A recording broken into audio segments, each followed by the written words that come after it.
할렐루야. 우리 주님을 사랑하시면 아멘 하시겠습니다. 우리 주님을 뜨겁게 사랑하시면 뜨겁게 아멘 하시겠습니다. 오늘도 예수님 안에서 좋은 일은 일어나고 있습니다. 우리 성가대가 그동안 약간의 실력 발휘를 잘 못 발휘했던 이유가 마이크 때문이었습니다. 마이크 상태가 조금 약했던 것 같아요. 그래서 성가대가 열심히 찬양을 해도 그 찬양한 게 잘 전달이 안 되지 않나 그런 아쉬움이 있었는데, 오늘 우리 성가위원장 장로님께서 오늘 이렇게 또 성가대 마이크, 피아노 마이크를 전체를 선물로 주셔서 싹 바꾸고 시작을 했더니 오늘 어때요? 네, 우리 성가대들 우리 감사 박수 한번 하겠습니다. 네. 드디어 우리 성가대 찬양 소리가 아주 힘차게 하나님께 영광을 돌리고 우리 듣는 우리 모두에게도 또 큰 은혜로 하나님께서 또 은혜를 베풀어 주신 줄로 믿습니다. 우리 성가대 찬양처럼 오늘은 종려주일이라고 합니다. 종려주일이라고 하는 것은 예수님께서 골고다 십자가 올라가시기 전에 예루살렘 성에 이렇게 입성한다고 하죠. 입성하실 때에 많은 사람들이 다윗의 자손 예수여 호산나 하나님을 찬양한다 이런 마음으로 예수님을 환영했었던, 그때 불렀던 찬양인데, 안타깝게도 예수님께서 왕으로 예루살렘 성을 점령하고 놀라운 역사를 베풀 거라고 생각했던 사람들의 기대를 저버리고 십자가에 올라가는 그 십자가의 산, 그 골고다의 산으로 올라가며 가장 약한 자의 모습으로 되자 많은 사람들은 또다시 오히려 예수님을 십자가에 못 박으라고 손가락질했던 가슴 아픈, 아이러니컬하다고 하죠. 역설적인 그런 모습들이 보이는 한 주간인데, 우리 사랑하는 우리 모든 성도님들, 오늘을 출발을 해서 내일부터 시작되는 우리 금요일까지 특별 새벽 고난 주간의 이 기도회에 우리 성도님들도 십자가의 은혜를 사랑하는 마음으로 함께 동참하셔서 하나님께 영광 드리는 특별한 새벽 예배가 되어지시기를 주님의 이름으로 축복합니다. 한번 따라 하실까요? 토기장이 되시는 하나님, 이런 제목으로 말씀의 은혜를 나누기를 원합니다. 여러분 혹시 알파고라고 하는 이름 기억 아직 하십니까? 다 잃어버리진 않으셨습니까? 워낙 세상에 변화무쌍한 일이 많아서 얼마 전까지만 하더라도 알파고라고 하는 AI, 인공지능, 그 컴퓨터 기계와 또 이세돌 구단의 그 바둑 대국으로 인해서 전 세계가 이목이 집중되고 또 충격적인 결과도 보았습니다. 알파고라고 하는 이 인공지능, 이 기계 컴퓨터가 등장해서 인간의 능력을 초월한 그런 모습을 보여준 것은 사회학자들이 볼 때는 엄청난 충격으로 봅니다. 1945년도에 일본의 히로시마 나가사키에 원자폭탄 2개가 떨어졌습니다. 그로 인해서 2차 대전이 종식이 됐는데 그 사건을 엄청난 충격으로 봤거든요. 그 전까지만 하더라도 뭐 대포 쏘고 탱크 쏘고 총이나 쏘고 비행기 날아가서 폭탄 떨어지고 이런 정도의 전쟁의 패러다임이 있었다고 하면, 원자폭탄 2방으로 인해서 일본이 바짝 두 손을 들고 강력한 폭탄은 나라 전체도 순식간에 날려버릴 수 있다고 하는 전혀 다른 전쟁의 무기의 개념이 바뀌었습니다. 핵무기를 가지고 있다는 것은 누구도 손댈 수 없는 어마어마한 막강한 권력을 가진 것처럼 돼버리고 말았죠. 이것이 그 당시에 어떤 충격적인 새로운 패러다임을 바꿨다고 하면, AI 알파고라고 하는 인공지능 이 기계의 능력이 인간의 능력을 초월하는 사건은, 이거는 원자폭탄 이상으로 강력한 인류의 충격적인 사건으로 받아들여야 된다는 것입니다. 앞으로 인간의 능력을 초월하는 이 기계의 능력이 어느 정도까지 발전해 나가서 어떤 결과를 가져올지 정말 누구도 상상할 수 없는 그런 시대가 열려지게 됐다는 것이죠. 앞으로는 이런 인공지능 컴퓨터, 이런 기계의 능력을 정말 고도의 발달된 것을 가진 나라가 어쩌면 더 강력한 나라로 등극될 수 있는 그런 전쟁이 벌어지게 된다고 볼 수 있습니다. 자, 이 알파고라고 하는 그 인공 기계와 그리고 이세돌 구단의 이 바둑 전쟁이 벌어졌죠. 바둑 전쟁이 벌어졌는데 뭐가 충격이었습니까? 첫 판, 두 판, 세 판 내리 인간이 졌다는 것이었습니다. 그것도 어떻게 졌습니까? 속수무책으로 졌습니다. 충격적인 단어를 제가 들었습니다. 그 알파고가 두는 바둑은 사람이 두는 바둑이 아니었다. 인간은 이렇게 두지 않는다는 말이 지금도 제 머릿속에서 떠나지를 않습니다. 그게 도대체 무슨 말일까요? 인간은 이렇게 두지 않는다. 참 묘한 단어가 아닐 수 없습니다. 인간이 가지고 있는 상상력을 초월하는 단어라는 것입니다. 아주 유치해서 두지 않거나 아니면 도무지 그 수를 알 수가 없어서 인간은 둘 수도 없는 그런 수라고 볼 수도 있겠죠. 결국 그런 수에 이세돌 구단은 세 반을 내리치고 말았습니다. 상상할 수가 없었다는 것이죠. 그러나 네 번째 대국에서는 이세돌 구단이 78수의 그 한 수로 인해서 알파고를 패배케 만듭니다. 거기서 또 깨닫는 건 뭐냐면 그건 정말 창의롭고 아주 묘수 중에 묘수가 나왔다는 것이죠. 바둑 전문가들은 그렇게 말합니다. 그래서 알파고가 이세돌의 수를 파악할 수가 없었다는 것입니다. 그 이후로 계속해서 악수를 두고 결국은 돌을 던지고 말았습니다. 물론 다섯 번째 번은 지고 말았지만 결국 바둑판에 벌어지는 것이 수싸움이라고 누구나 알고 있는 것처럼 그런 것처럼 여러분 우리가 여기서 하나 깨닫게 된 것은 신앙에는 처절한 아주 철저한 수싸움이라는 것을 아셔야 됩니다. 신앙을 수싸움이라고 말하면 그건 또 무슨 억지 같은 말일까? 아닙니다. 성경은 다른 말로 바꾸면 하나님께서 우리의 삶 속에 우리가 알던 알지 못했던 깨닫던 깨닫지 못했던 하나님의 수를 계속해서 성경 속에 두고 있는 것이 바로 하나님의 말씀입니다. 그 하나님의 말씀을 통해서 내 삶 속에 벌어지는 그 수를 발견해내면 그 수가 보여지면 그 수가 보여지면 하나님을 철저하게 믿고 의지하면서 그 삶의 결과가 아름답고 축복되게 될 수가 있는 것이고 지금 내 삶에 벌어지는 상황을 하나님의 관점에서 그 수를 알지 못하면 여전히 두렵고 절망하고 좌절하고 낙심하고 무너질 수밖에 없다는 것입니다. 민수기 구약성경 민수기 13장 14장에 보면 아주 좋은 예가 있습니다. 이스라엘 백성이 하나님의 은총으로 애굽에서 나와서 광야를 통과하고 이제 가나안 땅에 들어가기 전입니다. 아마 이 정도 내용은 아주 잘 알고 계실 거라고 생각하는데 문제는 12명의 정탐꾼이라고 하는 사람들이 그 땅에 가서 정탐을 하고 돌아와서 하는 보고입니다. 그 보고에서 10명의 정탐꾼들이 뭐라고 말합니까? 그 땅을 들어갔더니 그 땅은 심히 아주 악한 땅이라고 말했습니다. 험악한 땅이라고 말했습니다. 그들의 눈에 그렇게 보였다는 것입니다. 그곳에 사는 사람들은 장대같이 2m 70, 80, 3m 가까운 거인들이 살았다는 것입니다. 그 3m짜리하고 싸운다고 보니까 우리는 메뚜기처럼 초라하다. 언감생심 절대로 꿈꾸지 말고 지금 도망가는 것이 상책이다라고 말했습니다. 이걸 다른 말로 바꾸면 그들이 볼 때 그 가나안 땅의 상황은 수가 없었습니다. 거대한 7족속이 버티고 있는데 도무지 거길 들어가서 이겨낼 만한 수가 보이지를 않았습니다. 그들은 이미 정신적으로 패배해버리고 말았습니다. 그들의 언어가 그런 고백을 합니다. 돌아가자.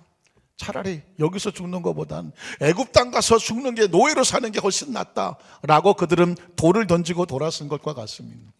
그들은 그렇게 패배해버리고 말았습니다. 그러나 우리가 혹시 기억을 더듬으면 여호수아 갈렙이라고 하는 두 명의 정탐꾼들은 놀랍게도 똑같은 그 상황을 보고 나서 이렇게 말을 합니다. 뭐라고 말합니까?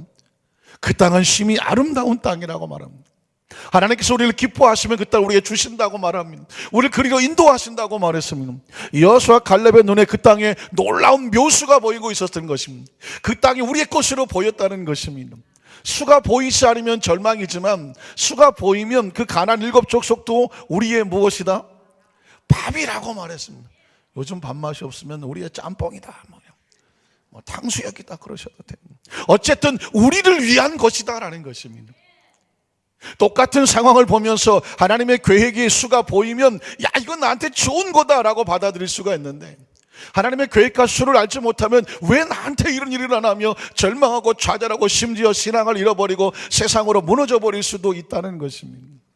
저는 성경 속에서 요셉이라고 하는 사람을 참 좋아하는데 그 이유가 뭐냐면 요셉은 정말 인간적으로 볼 때는 여러 가지 악수에 빠져서 곤경에 빠져서 헤어날 수가 없을 것 같은데 그의 고백을 가만히 들어가면 그 상황 속에서 하나님의 계획을 발견하고 놀랍게 한 수 한 수 하나님의 축복의 모습을 감사함으로 받아들이면서 오히려 그 악수 속에서 묘수를 발견하고 승리해내는 모습이 있기 때문에 그렇습니다. 여러분 한번 기억을 더듬어서 한번 읽어볼까요? 창세기 45장 4절로 8절에 보면 요셉이 형들에게 이르되 내게로 가까이 오소서. 그들이 가까이 가니 이르되 나는 당신들의 아우 요셉이니 당신들이 애굽에 팔았던 사람이다. 그 형들은 요셉을 죽이려고 정말 계속해서 공격을 해서 코너에 몰아놓았습니다. 거기 나가서 죽으라고 하는 것입니다. 그런데 그 요셉이 이렇게 말합니다. 당신들이 나를 이곳에 팔았다고 해서 지금 내 형국이 이젠 곤경에 빠진 것처럼 보이지만, 그러나 내가 이제 애굽의 총리가 되어져서 당신들에게 복수하고 보복할까 봐 근심하거나 한탄하지 마시옵소서. 이유는 하나님, 요셉의 고백 속에 자신의 생명을 이끌어가고 자신의 삶의 산수 한 수를 놓고 이끌어가시는 분이 누구라고요? 하나님이라는 계획이 정확했습니다. 하나님에 대한 정확한 신념이 있었습니다. 내 인생은 누가 이끌고 가신다? 어떤 상황 속에서라도 하나님이 끌고 가시면 내게 주는 것은 모두 다 악수가 아니라 묘수다라는 것입니다. 이게 신앙의 고백입니다. 한번 따라 하실까요? 하나님께서 내 삶을 이끌어 가시는 것을 확신한다면 내 삶에 벌어지는 모든 것은 겉으로 보기는 악수이지만 하나님의 관점에서 보면 분명히 축복의 묘수입니다. 믿으십니까? 이것을 붙잡아내고 이것을 발견낼 수 있는 것을 신앙이고 믿음이라고 말하는 것입니다. 요셉이 그 고백을 하는 것입니다. 눈앞에 보이는 것은 악수같이 보이지만 하나님이 묘수를 두셨는데 생명을 구원하시려고 나를 당신들보다 먼저 이 애굽에 보내셨습니다. 이 땅에 2년 동안 흉년이 들었으나 아직 5년은 맞거리도 못하고 추수도 못할 것입니다. 그러나 누가? 하나님이 계획이 있어요. 큰 구원으로 당신들의 생명을 보존하고 당신들의 회사의 후손을 세상에 두시려고, 다른 말로 바꾸면 계획하셔서, 수를 계획하셔서 나를 당신들보다 먼저 보내셨습니다. 그런즉 나를 이리로 보낸 이는 당신들이 아니요 하나님이십니다. 그러니까 그의 삶 가운데 벌어지는 건 눈에 보기 좋기 좋은 거라서 좋은 것이 아니라, 눈에 보기에 안 좋은 것에서 안 좋은 것이 아니라 하나님이 두시면, 하나님이 인도하시면, 이게 지금 우리가 볼 때 왜 거기다가 뒀지? 여기가 좋은데 왜 여기다가 뒀지 할지 모르지만 하나님이 두셨다면 그것이 묘수라는 것입니다. 믿으십니까? 저는 그래서 요셉을 너무나 좋아하고 요셉의 설교하기를 너무나 좋아하는데, 이번에 아브라함에 대해서 말씀을 나누다가 갑자기 이런 생각이 들었습니다. 요셉도 좋지만 아브라함이 더 좋다. 이유는 뭔지 아십니까? 요셉은 이 묘수를 알았기 때문에 그 어려운 상황 속에서도 단 한마디 입술로 실수하지 아니하고 정도를 잘 걸어가요. 다시 말해서 흠이 없어요. 혹시 여러분 가운데 이제까지 삶을 살아오면서 난 내 인생에 한 번도 흠이 없었다, 나는 죄를 지은 적도 없고 신앙생활하다 실수하다 넘어져 본 적도 없었다, 원망과 불평도 해본 적이 없었다, 한번 손들어 보세요. 우리 성가대 전멸 손들어 보세요. 아무것도 없어요. 제가 만약에 여러분 손들었으면 진짜 기립박수 쳐드리려고 했었어요. 정말 요셉 같은 분을 만난 거예요. 그런데 안타깝게도 우리의 현실이 그런 것처럼 요셉의 DNA는 우리의 DNA와 달라. 우린 요셉같이 그렇게 순수하거나 그렇게 믿음으로 끝까지 승리한 그런 DNA가 아니에요. 우리 DNA와 비슷한 DNA를 가진 사람이 한 분 계신데 아브라함이에요. 왜냐하면 이분은 너 이리 가라고 하면 저리 가고, 여기 쳐다보라면 저기 쳐다보고, 어쩌면 하는 짓이 누구랑 똑같아요. 알기는 떨어지게 잘 아시는, 어쩌면 하는 것이 우리랑 똑같은지 그냥 겉으로 보면 하는 짓마다 악수를 두는 것 같아요. 그런데 놀라운 것은 하나님께서 그 아브라함을, 실패투성이 아브라함을 끌어다가 하나님의 묘수로, 그 악수를 묘수로 바꾸셔갖고 하나님께서 만든 위대한 작품이 되시더라는 것입니다. 어쩌면 이렇게 질문할지 모릅니다. 목사님, 우리가 어떻게 하나님의 수를 다 알아낼 수가 있겠습니까? 맞는 얘기. 우리는 하나님의 수를 다 알아낼 수는 없어. 그런데 딱 한 가지 수만 알면 됩니다. 그게 바로 에레미야 18장 6절에 있는 말씀입니다. 이 수 하나만 기억하십시오. 야훼의 말씀이니라 이스라엘 족속아, 이 토기장이가 하는 것 같이 내가 능히 너희에게 행하지 못하겠느냐. 이스라엘 족속아, 진흙이, 이 진흙 덩어리가 토기장이 손에 있으니, 그래서 토기장이가 이 진흙을 가지고 원하는 대로 만들어낼 수 있는 것처럼 너희가 누구 손에 있느니라? 하나님의 손에 있느니라. 믿으십니까? 우리가 하나님의 손 안에 있으면 그 토기장인가 진흙을 가지고 그릇 하나 만들기 위해서 깎아내기도 하고 잘라내기도 하고, 기억하시죠? 불에다 넣기도 하고 새기기도 하고 유약을 칠하기도 하고 마침내 작품을 만드는 그 과정을 통하는 동안 진흙은 나한테 무슨 일이 벌어진지를 전혀 모른단 말이죠. 지금 저와 여러분 하나님의 손 안에 있다는 거, 그거 하나만 믿으면 돼요. 우리 삶에 이렇게 저렇게 상황이 벌어질 수 있지만 하나님께서 나를 붙잡고 가신다, 이 한수만 정확히 이어갈 수 있다고 하면 어떤 상황 속에도 우리는 믿음으로 승리할 수 있는 줄로 믿습니다. 아브라함을 예로 한번 들어보겠습니다. 창세기 18장 16절로 18절에 보면 하나님께서 누구에게도 가르쳐 주지 아니한 하나님의 묘수를 가지고 있었습니다. 아브라함에 대해서 하나님이 갖고 계시는 계획의 모습입니다. 같이 읽어볼까요? 그 사람들이 거기서 일어나서 소돔으로 향하고 아브라함은 그들을 전송하러 함께 나가니라. 야훼께서 이르시되 내가 하려는 것을 아브라함에게 숨기겠느냐. 무슨 말입니까? 숨길 수 없다는 것입니다. 아브라함에게 지금 내 속에 숨겨진 것을, 갖고 있는 계획을 숨기고 싶지 않다는 것입니다. 왜냐하면 아브라함을 향한 하나님의 계획은 이런 거였어요. 아브라함은 어떤 나라가 되고 강대한 나라가 되고, 조금 더 다른 말로 설명하면 하나님께서 내가 아브라함을 어떠한 나라로 만들겠다, 강대한 나라로 만들고야 말겠다. 이게 누구의 생각이에요? 누구의 계획이에요? 누구의 설계입니까? 하나님께서 아브라함을 이 땅에 태어나게 하시고 불렀을 때 하나님은 미리 이미 아브라함의 미래 속에 될 것을 보고 계시는 것입니다. 그게 하나님의 수입니다. 우리 미래를 보고 계시는 하나님. 한번 따라 하실까요? 우리의 미래를 이미 뭐 하시는 하나님? 보고 계시는 하나님. 믿으십니까? 적어도 신앙을 가졌다고 하면 하나님께서는 우리의 미래를 이미 보고 계신다, 그걸 볼 수 있어야 돼요. 하나님께서는 지금 아브라함은 자신의 미래가 어떻게 될지를 모릅니다. 그런데 하나님은 아브라함 미래를 보고 있습니다. 아브라함 미래는 어떻게 됩니까? 어떻게 됩니까? 제가 금방 말씀드렸잖아요. 아브라함은 어떤 나라가 되고 강대한 나라가 되고. 이게 아브라함의 미래입니다. 저와 여러분은 보고 있잖아요. 누구만 몰라? 아브라함만 몰라요.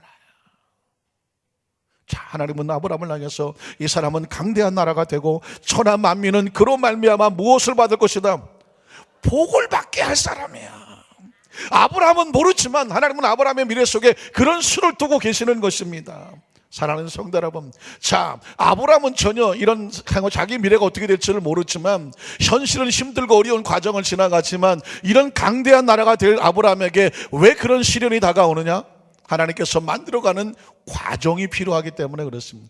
우린 첫 번째로 하나님께서 아브라함에게 하나님의 계획, 하나님의 꿈을, 설계도를 보여주는 모습을 한번 찾아보겠습니다. 창세기 12장 1절로 4절입니다. 자, 이 말씀을 그냥 성경 쪽에 한 말씀이라 생각하지 말고, 하나님께서 지금 아브라함을 처음 만나셔갖고 내가 너에게 이런 계획이 있다 라고 설계 도면을 보여주고 있는 것입니다. 그런데 이 말씀은, 아브라함은 샘플이라고 말씀을 드렸으니까 오늘 이 시간에 혹시 말씀을 들을 때에 여러분의 마음속에 이 말씀이 이렇게 들렸으면 좋겠습니다. 하나님이 나에게 이런 계획을 갖고 계시는구나. 같이 읽어볼까요? 야훼께서 아브라함에게 이르시되 너는 너희 고향과 친척과 아버지 집을 떠나서 내가 내게 보여줄 땅으로 가라. 그러면 내가 너로 큰 민족을 이루고 내게 복을 주어 내 이름을 창대하게 하리니 너는 복이 될 것이다. 너를 축복하는 자에게 내가 복을 내리고 너를 저주하는 자에게 내가 저주하리니 땅의 모든 족속이 누구로 말미암아? 이거 큰 소리로 해야 되지 않아요?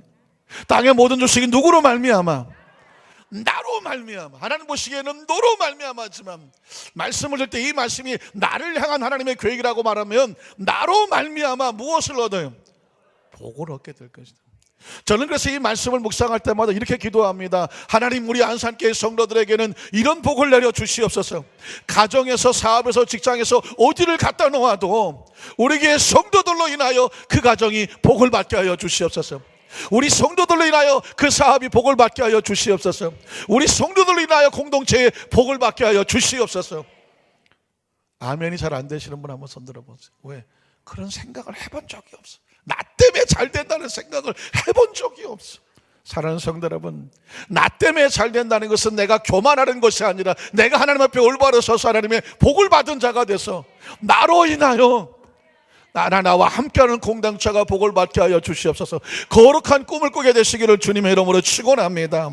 그 다음 절에 보니까 그래서 이 아브라함이 하나님 말씀을 따라서 이걸 뭐라고 말하냐면 믿음이라고 말하는 것이었습니다.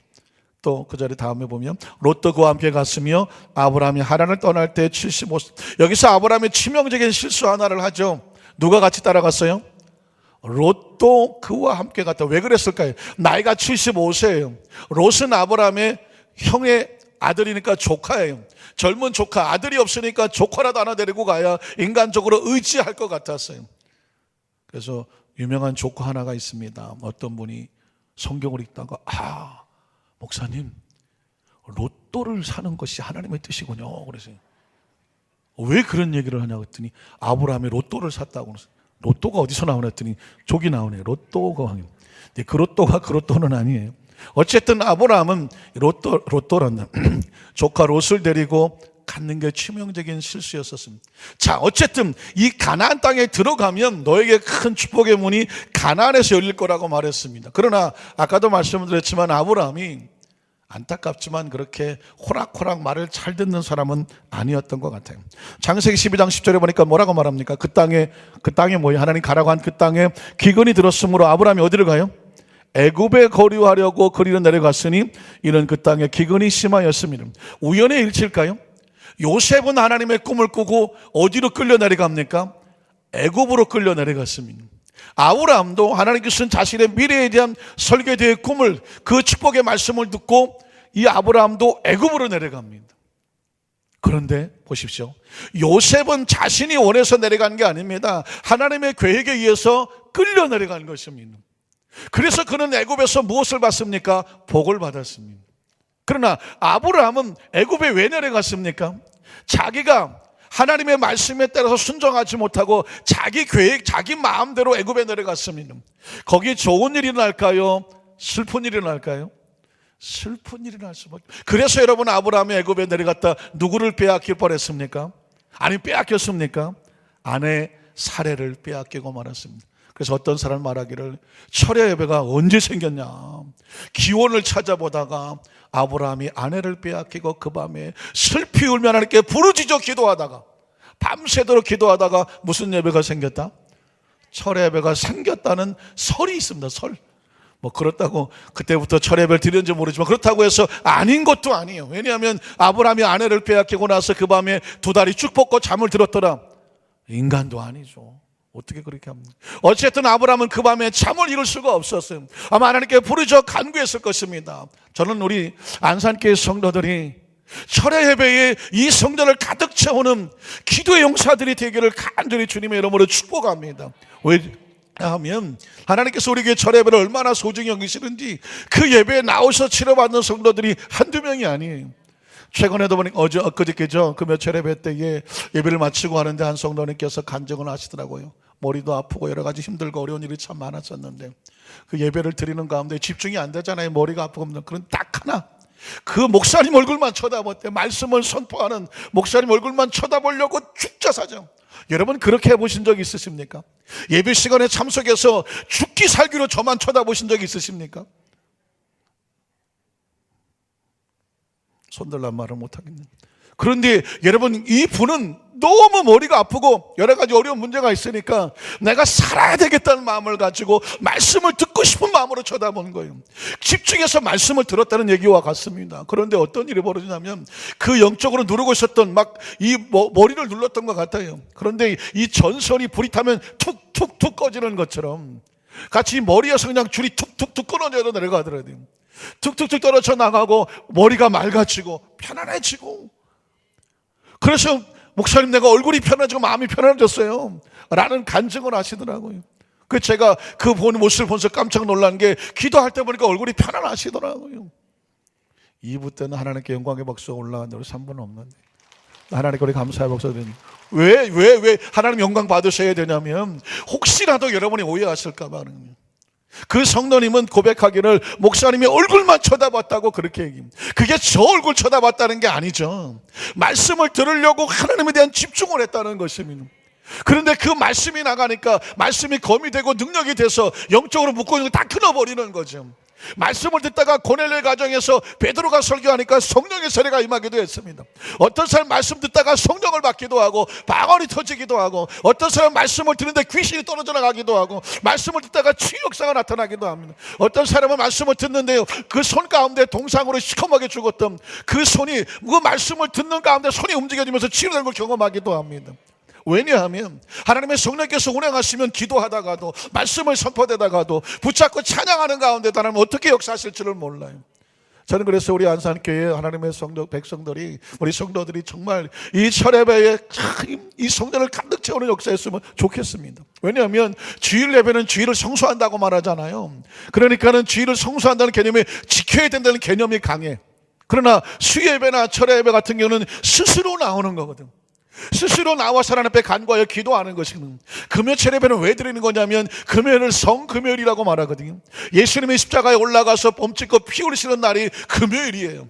그 십자가의 언덕에 같이 올라간다는 의미가 있습니다. 같이 기도한다는 의미가 있습니다. 그 은혜를 같이 얻는다는 은혜가, 그 소원이 있습니다.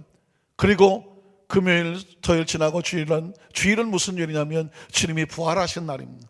안식 후 첫날이라 그래서 부활을 말할 때 주일은 매주일 부활절과 같아요. 다음 주일이 돌아온 주일이 부활주일인데 1년에 한 번 부활주일이 있지 않습니다. 우리 날마다 예수님 안에서 부활합니다. 부활을 경험하고 부활을 체험하고 예비하는 게 뭐예요? 주의 날, 부활의 날이라고 말씀하고 있는 것입니다. 여러분, 우리 안산교회 모든 선은 삶의 현장 가운데 그런 신앙계 또 점진적이고 더 차원에서 하나님께 더 가까이 나가서 기도하는 우리 성령 되시기를 주님의 이름으로 축원합니다. 이렇게 아브라함은 안타깝게도 하나님을 떠나는 그런 모습을 보였지만, 우리 모습같이 그렇게 보였지만 하나님은 아브라함을 버리지 아니하시고 그를 끌어안고 애굽에서 건져내셔서 가나안에 데려놓으시더라고요. 그것이 창세기 12장 17절에 있는데, 야훼께서 아브라함 안에 살의 일로 바로와 그 집에 큰 재앙을 내렸어요. 잘못은 아브라함이 했는데 하나님께서 아브라함이 거기서 상처받지 말라고 바로와 그 집에 재앙을 내리고, 그리고 아브라함을 다시 끄집어서 가나안에 오게 합니다. 창세기 13장 1절로 2절인데, 올라올 때 그냥 올라오지 않아요. 복을 받고 올라옵니다. 아브라함이 애굽에서 그와 그의 아내와 모든 소유와 롯과 함께 네겝으로 올라가니 아브라함에게 가축과 은과 금이 어떻게 했더라? 풍부하였더라. 아브라함은 거기서 하나님 말씀을 떠나 내려갔지만 그것이 돌이키고 올 때 보니까 하나님께서 복을 채워주시는 걸 볼 수 있습니다. 하나님 앞에서 돌아오는 사람에게 주시는 주님의 축복이 있습니다. 그 첫 번째가 하나님께서 이렇게 흔들려서 도망가고 내려갔던 사람을 안아 돌아와서 하나님의 은혜입니다. 두 번째 보면 하나님께서 아브라함이 아까 조카 롯을 의지하면서 인간적인 의지를 하고 있었던 그 사람에게 인간적인 의지가 끊어지니까 그때부터 하나님의 축복이 시작이 됩니다. 한번 따라 하실까요? 인간적인 의지가 끊어지면 그때부터 하나님의 축복이 시작됩니다. 창세기 13장 14절 18절에 보면 롯이, 아까 롯이 누구예요? 아까 롯도 같이 갔다고 하죠. 75세 아브라함이 떠날 때에 조카 롯, 의지했던 롯, 젊은 사람 롯, 인간적인 의지. 그런데 하나님은 누구를 기다렸냐면, 언제를 기다렸냐면 롯이 아브라함을 떠날 때를 기다렸습니다. 밑줄을 그셔야 될 거예요. 우리가 아무리 기도해도 응답이 없다면, 지금 기도하면서 다른 인간적인 것을 의지한다면 하늘의 문은 열리지 않습니다. 하늘의 문은 언제 열려지느냐? 내가 인간적인 것을 내려놓고 나는 오직 주님만 바라봅니다. 거기서 하늘의 문이 열려지는 것입니다. 하나님은 이것도 좋고 저것도 좋은 것을 응답하지 않아요. 오직 하나님이셔야 됩니다. 롯이 아브라함을 떠난 후에 야훼께서 아브라함에게 드디어 찾아오셔서 이르시되 너는 눈을 들어서 너 있는 곳에서 북쪽과 남쪽 그리고 동쪽과 서쪽을 바라보라. 보이는 땅을 내가 너와 내 자손에게 주리니 영원히 이를 것이다. 내가 내 자손이 땅에 티끌 같게 하리니 사람의 땅에 티끌을 능히 셀 수 있을진데 네 자손도 셀 수 있을 것이다. 너는 일어나 그 땅을 종과 횡으로 두루다녀보라. 내가 그것을 내게 줄 것이다. 이 아브라함의 장막을 옮겨 에브론에 있는 마므레 상수리 숲을 이뤄서 거주하며 거기서 야훼를 위하여 제단을 쌓았다고 말하고 있습니다.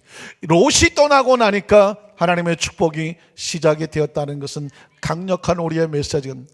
한번 따라 하실까요? 주님, 내 안에 인간적인 의지가 이 시간 이후에 끊어지고 떨어지게 하여 주시옵소서. 꼭 우리의 심령 속에 기억하셔야 돼요. 기도한다는 것은 뭐냐면 오직 주님만 바라본다는 것입니다. 여러분, 창세기 15장 1절로 7절에 보면 아브라함의 세 번째 잘못은 뭐냐면, 하나님께서 그렇게 축복의 말씀을 주셨지만 그냥 자신이 처해진 환경만 바라보고 하늘을 바라보지 못하는 아브라함을 주님께서 찾아와 주시는 모습입니다. 이에 야훼의 말씀이 환상 중에 아브라함에게 임하여 이르시되, 아브라함아 두려워하지 말라. 나는 내 방패요 너의 지극히 큰 상급이니라. 아브라함이 이르되, 잘 들어보십시오. 지금 아브라함의 머릿속에 무슨 생각으로 꽉 들어차 있는지, 무엇이 아브라함을 꽉 끌어안고 있는지를 여러분 한번 찾아보시길 바랍니다. 주 야훼 하나님이여 무엇을 내게 주시려 하십니까? 기대가 있는 것처럼 보이지만 전혀 기대가 없는 말입니다. 왜냐하면 나는 자식이 없사오니 나의 상속자는 이 다메섹 사람 엘리에셀은 바로 아브라함의 종들 가운데 가장 충성되어서 아브라함이 믿는 수석 총무와 같은 사람입니다. 그러니까 지금 아브라함은 자식이 없으니까 엘리에셀밖에 믿을 사람이 없다라고 고백을 합니다. 아브라함이 이어서 말을 합니다. 주께서 내게 씨를 주지 아니하셨으니 내 집에 길린 자가 내 상속자가 될 수밖에 없습니다. 그 야훼의 말씀이 그에게 임하여 이르시되 그 사람이 내 상속자가 아니다. 자, 보십시오. 오늘 저와 여러분도 마찬가지인데 사람은 그 마음속에 무엇을 품고 있느냐, 그게 그 사람입니다. 그게 그 사람의 능력이고 그 사람의 한계입니다. 그게 그 사람의 꿈입니다. 아브라함은 지금 아무런 꿈이 없습니다. 어차피 자식은 없다, 하나님이 주지 않았다, 나는 없다, 그러니 어떻게 종인 하나 데리고 해서 이게 내 전부다, 내 상속자다, 내 능력이다, 내 한계다, 내가 할 수 있는 모든 거다. 그래서 하나님이 찾아오셔서 내가 아무리 상급이고 방패라고 말해도 하나님을 향한 기대감이 없습니다. 우리가 이 자리에 나와서 예배를 드리지만 내 머릿속에, 의식 속에 이게 다야. 난 부모도 별로 잘 못 만났고, 내가 배운 것도 별로 없고, 난 여러 번 실패했고 실수했고, 난 나이도 많고 내 능력도 부족하고 경제적으로도 부족하고, 그냥 내가 생각할 수 있는 게 다야. 그러고 앉아있으면 하나님 앞에 나와 앉아있어도 기대가 없어요. 상상이 없어요. 비전이 없어요. 꿈이 없어요. 오늘 이런 아브라함을 하나님께서 지금 만나고 계시는 것입니다. 하나님 앞에 섰는데도 하나님을 향하여서 부르짖음이 없습니다. 그저 하나님, 난 아무것도 없어요, 난 안 되는 사람이에요, 이러고 앉아있는 것입니다. 이런 사람을 향하여서 하나님께서 포기하지 않습니다. 하나님께서 아브라함을 새롭게 회복하게 하시는데 야훼의 말씀이 그에게 임하여 이르시되 그 사람이 지금 생각하는 네 능력 그거 다 아니라고 말합니다. 내 상속자가 아니라고. 이게 하나님의 계획이 아니라는 것입니다. 하나님의 계획은 뭘까요? 내 몸에서 절망 같고 낙심 같고 좌절 같고 불가능한 것 같은, 힘없는 것 같은 그곳에서 새로운 희망이 피어나는데 그 날짜가 내 상속자가 되리라. 한번 따라 하실까요? 내 몸에서 날짜가 내 상속자가 되리라. 내 몸이란 절망과 좌절과 낙심과 우리의 형편 처지를 말할 수가 있습니다. 날짜는 뭐 하나님께 소리를 향해서 계획하겠으나 하나님의 놀라운 축복이 약속이 되는 것입니다.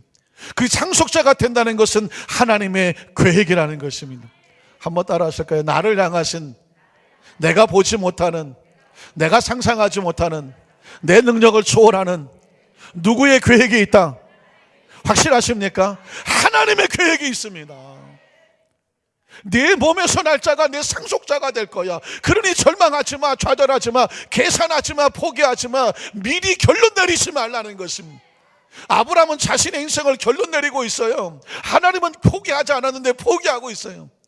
한 번 더 따라 하실까요? 하나님께서 포기하지 않았다면 난 아직 포기하면 안 된다. 하나님께서 결론 내리지 않았다면 내 인생은 결론 난 것이 아니다. 내 인생의 결론은 누가 결론 냅니까? 하나님께서 결론을 내시는 것입니다. 그래서 하나님께서는 아브라함에게 그 다음처럼 볼게요. 뭐라고 말합니까? 그를 이끌고 밖으로 나갔다. 이게 또 밑줄을 쳐야 돼요. 하나님께서는 지금 아브라함이 텐트 안에 갇혀서, 어두컴컴한 텐트 안에 갇혀서 자신의 운명을 이렇게 뚫뚫 가로막고 있는 것입니다. 근데 하나님께서는 그 속에서 나오라고 말씀하는, 절망에서 나와, 낙심에서 나와, 포기에서 나와, 우울에서 나와, 그 죄책감에서 나와, 열등감에서 나와, 지나간 과거에 잘못된 가지고 있는 그 트라우마에서 나와, 지나간 과거에서 이어진 현재의 결론이 네 인생의 전부가 아니라는 것입니다. 앞으로 하나님께서 만들어 가실 그 많은 묘수가 있다는 것입니다. 다른 계획이 있다는 것입니다. 하나님이 지금 아브라함에게 그것을 말씀하시면서 이 말씀을 만나는 저와 여러분에게도 동일한 메시지를 주고 있습니다. 오늘 저와 여러분에게 주님은 이렇게 하기를 원하십니다. 그를 이끌고 밖으로 나가서 이르시되 어디를 쳐다봐라? 하늘을 쳐다봐라. 밤하늘을 쳐다봐라. 쳐다보면 뭐가 있겠습니까? 별들이 있겠죠. 밤하늘에 뭇별들을 셀 수 있나 보라. 또 그에게 이르시되 내 자손이 이와 같을 것이다. 사랑하는 성도 여러분, 오늘 저와 여러분 우리의 미래가 보이지 않아요. 당장 내일 일이 어떻게 될지 모릅니다. 그런데 하나님은 우리를 놓고 이렇게 말씀합니다. 네 미래를 쳐다봐. 근데 하나님은 보고 계셔. 하늘의 별처럼 네 미래가 빛나게 될 거야. 희망이 넘쳐나게 될 거예요. 지금 손에 수중에 물질이 없어 보인다고 할지라도 하나님의 계획식은 언제 어떻게 부어주실지 몰라. 지금은 여기까지인지 모르겠지만 하나님은 우리가 더 올라가 있는 것을 바라보게 하시는 것입니다. 지금 중요한 것은 나에게 얼마나 있느냐, 내가 지금 어떤 상황이 있느냐가 아닙니다. 하나님께서 보고 계시는 것을 같이 볼 수 있느냐, 주님은 그걸 우리에게 요구하시는 거예요. 다른 거 요구하지 않습니다. 2000번 3000번 절하라고 뭐 그런 거 하지 마는, 뭐 40일 금식하라고 이런 얘기 하는 게 아닙니다. 나 같은 사람에게 갖고 계신 하나님의 꿈은 여전히 진행 중이다. 그 꿈을 바라볼 수 있는 그 믿음의 눈을 갖기를 주님께서는 원하시는 줄로 믿습니다. 그 다음 절에 뭐라고 말합니까? 아브라함이 그걸 믿었다는 것입니다. 아브라함은요, 실수투성이지만 우리에게 놀라운 메시지 본을 하나 보여주는데, 내 눈에는 안 되는데, 내 계산은 안 되는 것 같은데 아브라함은 그걸 믿었다라고 해요. 오늘 저와 여러분 요구하는 건 그거 하나예요. 하나님의 계획이 여전히 진행 중인 것을 뭐 해라? 믿어라. 그러면 하나님께서 그것을 뭐로 여기십니까? 그의 의로 여기시고, 하나님께서 우리를 도덕적으로 판단하면 여기서 살아남을 사람은 아무도 없습니다. 다 도토리 키재기입니다. 하나님께서는 우리에게 도덕적으로 평가하는 게 아닙니다. 그 처절한 절망 속에서도 하나님을 믿고 다시 시작하는 그 희망을 붙잡고 나오는 그 사람을 걸어서 믿음의 사람이라고 말하고 그 사람과 더불어서 일하기를 원하시는 줄로 믿습니다. 또 그에게 이르시되 나는 이 땅을 내게 주어 소유를 삼게 하려고 너를 갈대아인의 우리에서 이끌어낸 야훼 하나님이라고 말씀했습니다. 이렇게 아브라함은 실수하고 실수투정이었었는데 하나님께서 그를 건져내셨습니다. 뿐만 아니라 하나님께서는 그 아브라함의 입술의 고백을 완전히 바꾸어 놓고 있습니다. 창세기 17장 1절로 8절에 보면 아브라함이 드디어 나이가 99세가 됐습니다. 야훼께서 아브라함에게 나타나서 그에게 이르시되 나는 전능한 하나님이라. 너는 내 앞에서 행하여 완전하라. 내가 내 언약을 나와 너 사이에 두어서 너를 크게 번성하게. 참 보십시오. 하나님은 줄기차게 아브라함을 향한 자신의 설계도, 자신의 비전, 꿈을 계속 말하고 있습니다. 아브라함은 99세가 될 때까지 여전히 자식이 없어요. 눈에 보이지 않아요. 귀에 들리지 않아요. 손에 잡히지 않아요. 수가 보이지 않아요. 그런데 하나님 우리에게 오시면 하나님의 수를 계속해서 우리에게 보여주는 것입니다. 어쩌면 이 강단에 선포되는 말씀에 의미를 두라고 하면 우리 눈에 보이지 않고 귀에 들리지 않지만 우리 각자를 향하신 예수를 통해서 역사하시는 하나님의 수를 보게 하시고, 수를 알게 하시고, 수를 믿게 하시고, 그 수를 손에 붙잡고 나가기를 원하시는 줄로 믿습니다. 하나님은 지금도 그렇게 말씀하시죠. 내가 내 언약을 나와 너 사이에 둬서 너를 크게 번성하게 하리라 하시니 아브라함이 엎드렸습니다. 하나님이 또 그에게 말씀하여 이르시되 보라 내 언약이 너와 함께 있다. 99세라서 자식도 없고 아무것도 없어 보이지만 무엇은 살아있다? 언약은 살아있어. 지금 당장 우리의 삶의 현장 가운데 아무것도 없는 것 같이 보이지만, 그렇게 기도하고 그렇게 하나님을 따라도 없는 것처럼 보이지만, 세월이 지나가져 보이지만 무엇은 살아있다? 약속은 살아있어요. 지금도 그 약속은 진행 중이라는 것입니다. 믿으십니까? 내 언약이 너와 함께 있으니 너는 여러 민족의 아버지가 마침내 될 거야. 이제 후로는 내 이름을 아브라함이라고 하지 말고 아브라함이라고 해라. 아브라함의 이름의 뜻이 무엇일까요? 이는 내가 너를 여러 민족의 아버지가 되게 할 거다. 여러분은 하나님 안에서 영혼이 잘 되시고 범사가 형통하시고 강건한 자가 될 것입니다.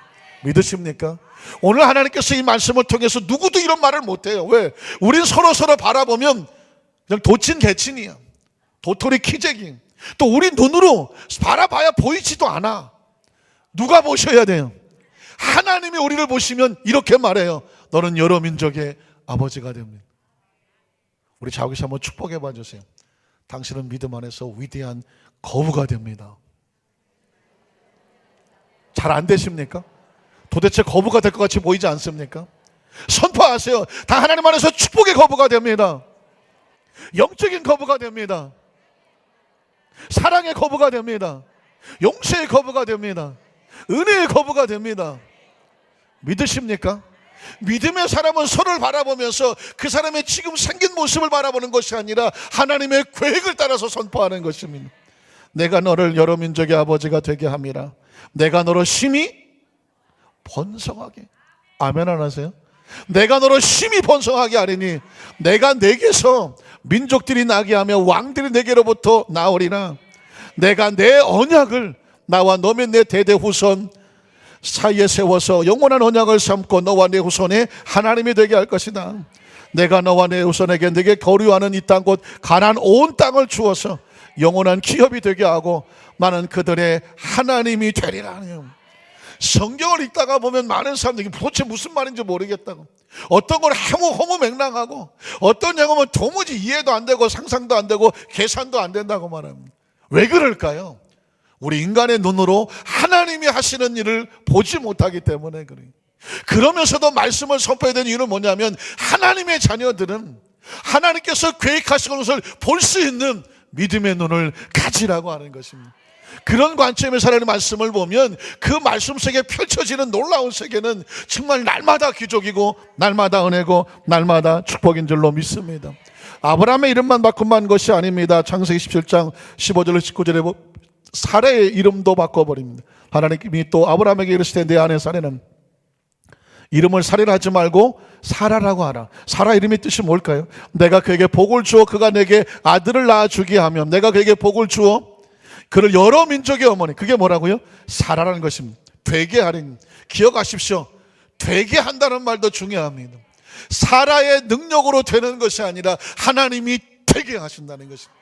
아마 아까 옆에 여러분에게 뭐 믿음의 거부가 되고 영적인 거부가 되고 물질의 거부가 되고 선포했을 때 여러분 굉장히 좀 어색하셨을 거예요. 또 서로 하시면서 내가 이런 얘기 해도 되나? 아마 그러셨을지 몰라요. 그래서 안 하신 분도 계실지 몰라요. 혹시 내가 그렇게 말했는데 안 되면 어떡하지? 걱정하셨을 분도 계실지 몰라요. 사랑하는 성도 여러분, 하나님이 되게 하신다는 것입니다. 이 시간에 제가 여러분에게 담대하게 말씀을 선포할 수 있는 이유는 뭘까요? 하나님이 약속하시기를 내가 그로 되게 하리라고 말했어요. 하나님께서 여러분을 되게 하신다는 것입니다. 우리가 스스로 될 사람은 없어요. 하나님께서 우리를 되게 하시는 것입니다. 민족의 여러 왕이 그에게서 나리라. 어떻게? 그가 하실 것이기 때문에. 제가 그렇게 말했더니 아까 몇 분이 웃으셨어. 근데 아브라함도 웃었어. 아브라함이 엎드려 웃으며 마음속으로 이르되 100세나 된 사람이 어찌 자식을 낳을까? 사라는 90세니 어찌 출산하리요? 맞아요, 틀려요? 맞는 말입니다. 그래서 아브라함이 하나님께 아뢰되 이스마엘이나 하나님 앞에 살기를 원한다고 말했어요. 제가 아까 여러분에게 서로 거부가 된다라고 말씀을 선포했더니 몇 사람이 웃었어. 아이고. 서로 왜 웃을 수밖에 없어? 거부라고 하는 단어가 우리가 맞지를 않아.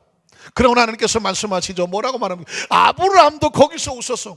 100세 90세가 어떻게 이삭을 낳냐고, 자식을 낳냐고 웃었어. 이게 인간적인 정상. 왜 웃을까요? 우리 눈엔 보이지 않아. 우리의 상상력으로는 그 수가 어떻게 해도 100세와 90세에 자식이 안 나. 근데 하나님께서 지금 왜 이런 무리수를 두실까요? 그 의식을 깨트리는 거예요. 인간이 가지고 있는 사고를 깨뜨리는 것입니다. 하나님은 인간이 못한다고 해서 하나님이 못하시는 게 아니에요. 하나님은 인간은 할 수 없지만 그 뒤를 넘어서 할 수 있는 하나님의 능력을 바라보라고 하는 것입니다. 자, 여러분, 그래서 하나님께서 뭐라고 말합니까? 19절에 하나님의 이르시되 아니다. 이게 또 밑줄을 그어야 돼요. 아니라고 말을 합니다. 네가 아무리 볼 수 없어도, 네가 안 된다고 말해도, 하나님을 평가한다고 말해도 난 이렇게 말한다. No! 하나님은 하신다는 것입니다. 네 안에 사라가 내게 아들을 낳으리니 너는 그 이름을 이삭이라고 하라. 내가 그와 내 언약을 세우리니 그의 후손에게 영원한 언약이 될 거라는 것. 사랑하는 성도 여러분, 드디어 이 말씀대로 그렇게 아브라함은 믿지 못하고 상상이 되지 않는데, 그래서 계속 딴짓을 해대고 있는 하나님은 계속 그를 찾아가셔서 그에게 하나님의 약속을 말씀해 주셨습니다. 결과가 어떻게 될까요? 창세기 21장 1절로 7절에 보면 야훼께서 말씀하신 대로, 참 성경은 아주 집요하리만큼 하나님께서 하시고자 하는 것을 우리 마음속에 인식을 시켜주는데, 사라가 자식을 낳았습니다 이렇게 표현하지 않습니다. 사라가 자식을 낳았는데 그 과정을 보면 하나님께서 뭐 하셨던 대로, 집요하게 말씀으로 약속하셨던 대로, 아브라함이 그렇게 못 알아듣고 딴소리하고 속으로 웃고 비웃었음에도 불구하고 하나님께서 어떻게 하셨고, 사라를 돌보셨고, 야훼께서 말씀하신 대로 사라에게 행하셨고, 사라가 임신하고 하나님의 말씀하신 시기가 되어 노년의 아브라함에게, 노년의 아브라함 뭐예요? 아브라함은 자식을 낳을 능력이 없는데 그 절망의 상황 속에서 아들을 낳게 하셨으니, 그 아들은 아브라함이 낳게 하셨습니까? 하나님께서 낳게 하셨습니까? 하나님께서 낳게 하셨습니다. 아브라함이 그에게 태어난 아들 곧 사라가 자기 낳은 아들을 이름하여 이삭이라고 하였고, 그 아들 이삭이 난 지 8일 만에 그가 하나님의 명령하신 대로 할례를 행하였더라. 아브라함의 그 아들 이삭이 그에게 태어날 때 100세다. 성경은 얼마나 잔인합니까? 아브라함 100세야. 아브라함의 능력이 아니라는 것이죠. 사라가 이르되 하나님 나를 웃게 하셨어. 듣는 자가 다 나와 함께 웃으리로다. 또 이르시되 사라가 자식들을 젖먹이겠다고 누가 아브라함에게 말하였으리요마는 아브라함의 노경에 내가 아들을 낳았도다 하니라. 하나님께서 이 아브라함과 사라에게 이삭을 이 100세 90세에 주신 이유가 뭐냐면, 네 인간의 능력이 모든 것이 끝났다고 했을 때 도무지 믿을 수 없는 상황 가운데 이삭을 주심으로 말미암아 이제 아브라함과 이 사라는 이삭을 가슴에 안고 있으면서 날마다 고백하는 것은 뭐냐면, 하나님은 살아계신다.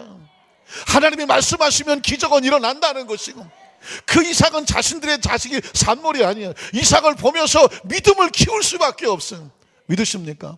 오늘 저와 여러분에게 아브라함에게 이삭을 줬던 것처럼 오늘 저와 이 땅에, 여러분 이 땅에 삶을 살아가는데 우리가 어떻게 기적을 기대할 수 있습니까? 예수 그리스도를 통해서 기적을 기대할 수 있습니다. 우리 같은 죄인이 어떻게 용서받습니까? 예수님이 십자가 올라가 몸짓고 피로 죽음으로 말미암아 믿음으로 용서받는 것입니다. 과거와 현재와 미래의 죄를 예수님의 보혈로 용서받는 것입니다. 우리가 당한 이 육신의 이 질병과 상처를 어떻게 치료받을 수 있습니까? 의사도 손 놓아버렸습니다. 귀신의 역사는 의사의 병으로 낫는 게 아닙니다. 그러나 예수님께서 질병을 치료한다고 약속하셨습니다. 저가 채찍에 맞음으로 너희가 남을 입어. 믿으십니까? 너희가 내 이름으로 귀신을 쫓아낼 수 있어. 예수 그리스도로 말미암아 오늘도 기적은 일어나는 것입니다. 우리의 삶의 가난과 저주가 어떻게 드러나고 우리가 어떻게 형통한 자가 될 수 있습니까? 예수께서 부유하신 자로서 우리를 대신해서 스스로 가난을 짊어져 주셨어. 그의 가난하심으로 말미암아 우리로 부유케 한다고 말씀했습니다. 그 100세 된 아브라함에게 이삭을 주신 하나님께서 우리가 100세처럼 절망해버린 우리 가난, 우리 가정과 사업 직장에 이 실패해버린 사업장 가운데도 하나님은 일하시면 이삭이라는 생명을 부어주실 줄로 믿습니다. 중요한 것은 여기서 기적이 일어날까? 나한테도 기적이 일어날까? 이게 아닙니다. 우리는 아브라함에게도 이삭을 줬던 것처럼 우리에게도 이삭과 같은 기적을 주실 줄로 믿습니다. 바라보고 믿을 수 있는 것입니다. 우리가 지금 최고의 축복은 무엇입니까? 다음 주가 부활주일이 있는 것처럼 예수님이 사망의 것을 깨뜨리고 부활하신 것처럼 오늘 저와 여러분의 삶의 현장 가운데 예수님께서 그 이 땅에 육신이 끝난다고 끝나는 것이 아니라 영원한 천국이 있음을 어떻게 하라고요? 믿음으로 바라보면 하나님께서 그를 우리에게 의로 여겨 주시는 것입니다. 말씀을 정리하길 원합니다. 오늘 저와 여러분의 삶의 현장 가운데 요셉도 그랬고 아브라함도 그렇고 우리는 많은 일을 겪고 살아갑니다. 어떤 것은 도대체 왜 나한테 이런 일을 알지 못합니다. 요셉은 믿음으로 잘 따라가지만 아브라함은 막 이리저리 좌충우돌합니다. 하나님께서 그를 끌어안고 마침내 하나님을 바라보게 하고 믿음의 아들을 가슴에 품게 하셨습니다. 우리 하나님께 우리 모든 손들 삶의 현장 가운데 아하, 오늘 하나님의 손 안에 있구나. 믿으십니까? 지금 벌어진 것 때문에 절망할 이유가 없구나. 나를 만들어가는 과정일 뿐이구나. 끝까지 그분을 믿어드리고 나가면 오늘 저와 여러분에게도 이삭과 같은 아들을 품는 역사가 임할 것입니다. 그 기적의 주인공이 되기를 주님의 이름으로 축원합니다.